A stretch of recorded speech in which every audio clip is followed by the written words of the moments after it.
It's big, it's bold, it's over-engineered, and it's fun. This is the new Omega Seamaster Diver 300M Chronograph 007 First Light.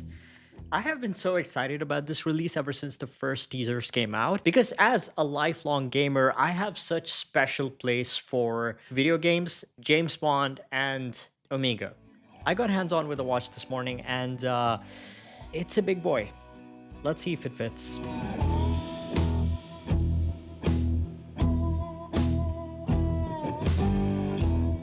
Oh my god. I've spent the entire week editing the previous video, and finally, when I had time to get a good night's sleep, this comes out. So I'm very sleep deprived and a bit cranky.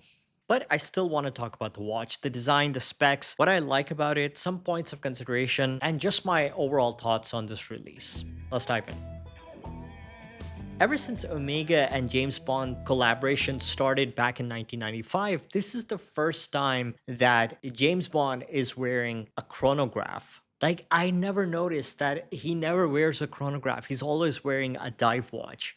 So this kind of tells me a few things about this release. One is that maybe there's a push on making chronograph the new sports watch. Of course, it's not going to replace the Seamaster Diver or the Speedmaster, but to introduce a chronograph in a dive watch as a useful practical complication, which I think makes a lot of sense. Now, the 007 First Light video game is about to release in just a couple of days, and this watch is made in collaboration with the game, and it's featured as a practical, useful, high-tech tool in the game that players can actually interact with and even customize, which I'm looking forward to because up until now, the only other wrist wearable device that we saw in video games that was essential to the gameplay was Fallout's Pip-Boy. But that's like a gigantic computer on the wrist. This is more of a, when you look at it both from a stylistic point of view and a practical, utilitarian, functional point of view, this watch makes a lot more sense. Now, in the video game, the watch is a high-tech secret agent gadget, kind of reminiscent of Pierce Brosnan's James Bond era, which just makes this watch so much more than just an accessory on the wrist. It's an essential tool for the mission, which just makes this whole thing so much more interactive and fun. Now, while the real watch is just a 300-meter water resistance automatic column wheel chronograph with a META certified movement, at 134 grams, for just the watch head, if you're a secret agent and you run out of tranquilizer darts, you can just until you knock them out.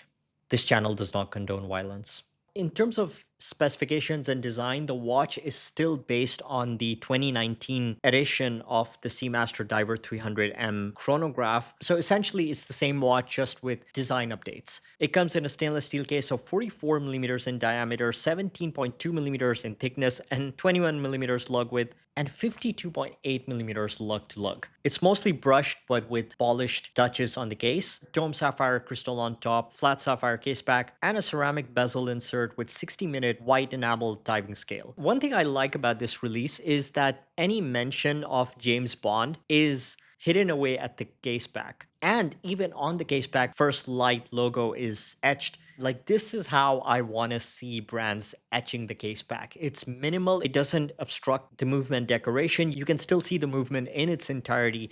We have the familiar wave pattern dial on this glossy black backdrop. But what's different here is that PVD bronze gold subdial ring at 3 o'clock, along with the PVD bronze gold central chronograph seconds hand, while the rest of the markers and hands are rhodium plated. One of the things that impressed me that I feel doesn't get talked about, and I think that also represents the position of Omega in the watch world, is the fact that this is a 300-meter diver chronograph where the chronograph pushers are not screw-in pushers. So just bear with me. This watch has true 300 meters of water resistance as per META's requirement, where you have to be literal with your water resistance rating.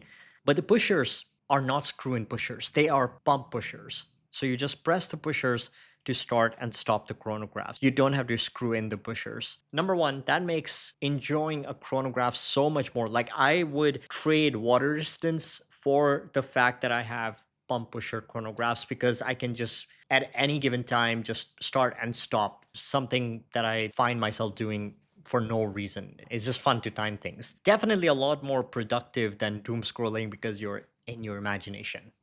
How many chronographs can you think that have literal hard 300 meters water distance with pump pushers? The movement inside is the automatic in-house caliber 9900. This is a META-certified vertically integrated chronograph movement with the coaxial escapement with double mainspring barrels giving us 60 hours of power serve and 4 hertz of beat frequency.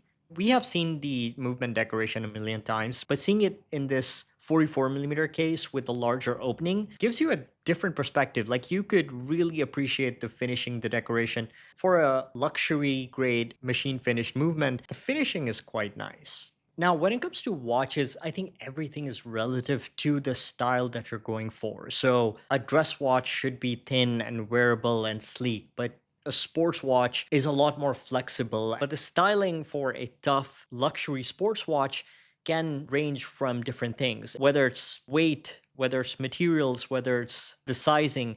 It all depends on whether you like it or not. There's no right or wrong answer. And I like the fact that there are so many options out there for different people. This is a big watch, but I was surprised that it's wearable even on my 6.2-inch wrist. It's still a big watch, don't get me wrong, but regardless of what the numbers say, you kind of have to try the watches on for yourself to understand how it wears. Now, the way that I look at this watch is that this is an over-engineered sports watch. And I think that's what Omega has been for quite some time. It's not trying to be a dressy, elegant luxury watch. It's the luxury aspect is hidden behind its utility and its technology and its innovation. That's clearly how I see Omega, except when you start looking into precious metal like gold cases, then it becomes luxury first and utility second. But when you're looking at ceramic or titanium or steel models,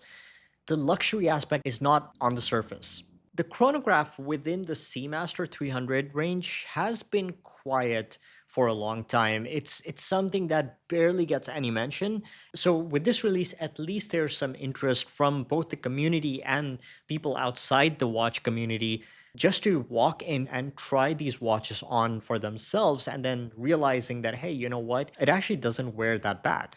And I think it also opens up the conversation in how video games can be used as a genuine organic marketing tool, where it's more than a player wearing a watch for 3 seconds and you see it in a cutscene and then it's just gone from there. This feels organic. It ties into the story. There's a purpose there. There's a function there. And it also helps to create fun memories with this watch that people don't even own, but you're still building that emotional connection, which can be so powerful. I love the color combination on the dial with the bronze gold accents and with the dual register chronograph layout. This is one of the more interesting Seamaster divers. Now, some points of consideration. First of all, again, you have to try these out because these might not be for everyone. This is not a go anywhere, do anything watch. I can see myself wearing this in a very casual or sporty setting, but definitely not in a formal, dressy setting. And it's also on the slightly heavier side. Although it doesn't look abnormal on the wrist, if you have skinny wrists, might want to try it out to see how it fits and if the weight works for you. Personally, I don't mind it, especially with that NATO strap. I think that does help in the weight and wearability department, but personally, I don't mind it. I'm really trying to experiment with bigger watches and just have a bit of fun. Alright guys, that is it for this video. Let me know what you think about this release and if you will be playing 007 First Light. If you enjoyed this video, don't forget to like and subscribe. It really helps. And also check out these videos. I think you'll like them.